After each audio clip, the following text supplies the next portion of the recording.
Hey everyone, so we're into the last week of February now. The weather outside tonight is pretty terrible. It's a mix of snow and freezing rain. So let's talk about something a little more warm and fun. Coho fishing. The last number of years we've been fortunate to have some very good coho salmon fishing action on Lake Ontario. And for most of this talk, we're going to mostly concentrate on the south shore on the Canadian side of Lake Ontario. So from the Niagara River, kind of wrapping around to the west corner by Bronte. But some of this stuff, can be applicable to, other parts of Lake Ontario or even maybe Lake Erie, Lake Michigan, depending where you're watching this. So for different reasons, we've just seen a real influx in our coho population the last number of years. We believe, many of them are American stocked fish and quite a good number of natural reproducing fish on the north shore of Lake Ontario, as well as the Salmon River to the east end. Nonetheless, we're happy to have them. And we're going to just kind of talk about where we typically find them and how we target them throughout the season. We sometimes do get into some cohos in early mid-April in the shallower water when we're targeting brown trout and also Chinooks when they're in there. Not often, but occasionally, in that 20 to 30 foot water. But it's not until usually when we're in that 40 to 50 foot water, late April into early May, that we start to see more consistent numbers coming around. How we target them. Spoons can be really good. So can stick baits early in that time of year. Keeping in mind with the forage bases for coho, most of the time when they're in that top level of the water column, they're feeding mostly on emerald shiners. They will feed on smelt and alewife when they're present too.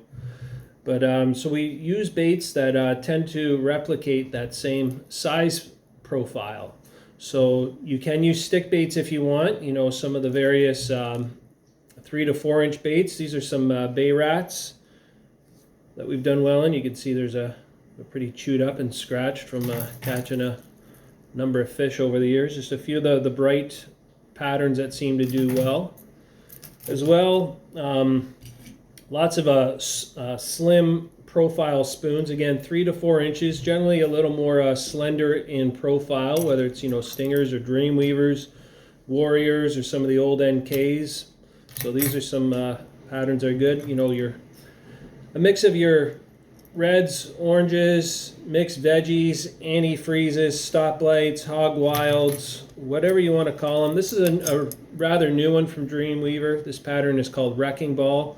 Done fairly well with it the last number of years. So sometimes you'll find that the backs of the spoons can make a difference depending on the day and the depth that you're fishing. Sometimes the antifreeze colors can work good. The orange, or the hot backs as they're also known as, can also be quite good. Now, how we deliver these baits to the fish can kind of vary depending what kind of rods with the different types of line that you have available.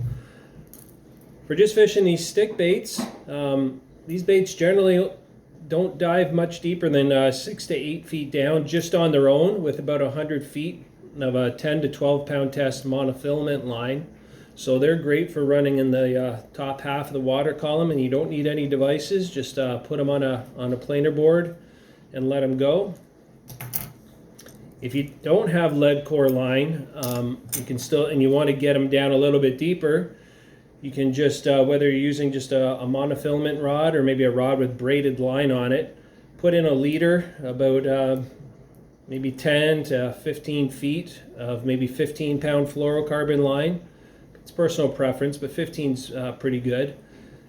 And you can add a snap weight. So just one of these red clips that has the pin inside to hold it in place. And then this is a 1 ounce weight, but you can use different size weights. Precision Trolling has various charts available that'll help you determine where you can get in the water column, depending what size weight you're using, how much line you're letting out, and what type of line you're letting out, as well as your speed.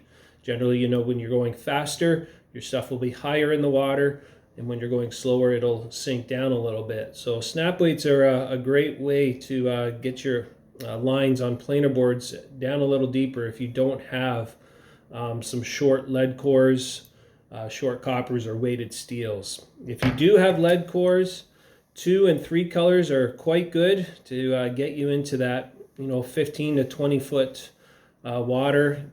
You can use a 100-foot segment of copper or weighted steel as well. I find the lead core does a little bit better. It just seems to impart a little action to your baits as well. Another bait that we've been doing very well with, and I'll admit it took me a little while to get some confidence with these baits, but they're definitely part of my A-team when targeting coho the last number of years, and that's these little mini spin doctors, the 6-inch size, as well as small dodgers as well. Anything with red, orange, fire tiger, chartreuse, these loud, bright, vibrant colors really do get the coho's attention. They're fairly aggressive and curious fish, kind of like steelhead. Those colors really do seem to generate attention and brings them into your spread of baits. So you can fish these also on the short lead cores behind the planer boards. They'll work good behind a diver, or you can fish them on downriggers. I actually have not done very well, fishing these on downriggers. Now maybe I'm just not concentrating enough on it and tweaking it enough, but definitely spoons have been better for me in the past off downriggers. Often using a spoon on the main line and then a free slider spoon above that as well. That's how I generally get more coho bites off the downriggers. The little flasher flies, definitely better for me off divers and short lead cores. That's for sure. When I'm using divers, if I'm targeting really high up, some of these smaller ones are pretty good and less drag on them, so it makes them more enjoyable. This is a standard size, the 107 or number 1 size. This is a deeper diver, so just to give you the size comparison. Again, I don't always put a lot of thought into my diver selection generally when I'm Chinook salmon fishing, but when I'm targeting steelhead and cohos, I find it's not a bad idea to get just some more orange in the water to get them going. So yeah, generally late April, early May, we get them going in that 40 to 50 foot water, and then mid-May they're really concentrated in that Niagara plume flow coming out of the Niagara River. So off the bar, very good spot to target them. Then as the Lake Erie coming through the Lake Erie water coming out of the river starts to warm up and the rest of the lake starts to warm up evenly, we get into that late spring, early summer transition period, usually in early June. And often it's a funny time for a couple weeks where fish are dispersing all over the lake after ganging up and feeding heavily for a few weeks along the Niagara shoreline. Many of these coho, they go offshore, and that's kind of where they hang out for a good part of the summer. They can be found anywhere, sometimes from 150 feet to 400 feet of water. Now, they're certainly not deep down, but they're still pretty high up. Coho generally prefer a little bit warmer water than the kings. They'll usually hang out where the steelhead are, usually in or above the thermocline. Again, usually keying in on the emerald shiners in that top part. They'll also eat bugs and other stuff off the surface when that's available. When locating those coho offshore, looking for temp breaks when you're going along and watching your surface temp as well. Finding visual clues. Sometimes the water's fairly flat. You can see breaks where there's different surface currents or different texture water or maybe different colored water or scum lines. Those are all good visual points to target for coho because there's usually something going on when you see that. And then we get into some coho again. We see sometimes when we're targeting the staging Chinook salmon, when we're fishing closer to shore, again targeting by the piers and the harbors and the river mouths. And generally our stuff can change. You can still catch the cohos on those smaller baits, but when we're fishing the bigger cohos, like those 10 to sometimes 15-pound or even bigger, you can upsize your flasher flies and even get into some larger ones like the 8 inches. This is an older Dodger.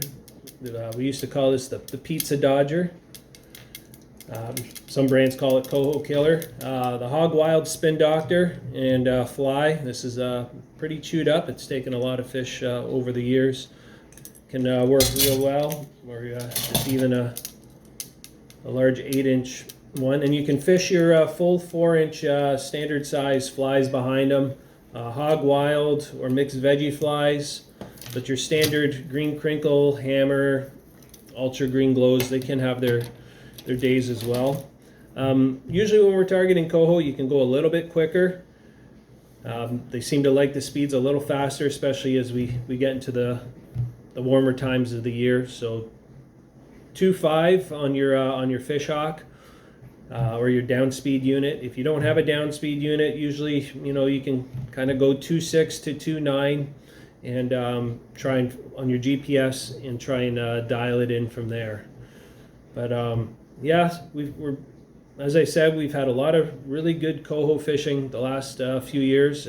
We have reason to believe it's only going to be just the same, maybe even better again this upcoming season. They're great for kids to fight. A little easier to handle than the Chinooks are, but a lot of fun, and they certainly are delicious too. So hopefully some of these pointers have helped you out. If you have any questions, you can just fire us a message, an email, a comment on here, and we'd be glad to help you out in any way possible. All right, we'll see you later.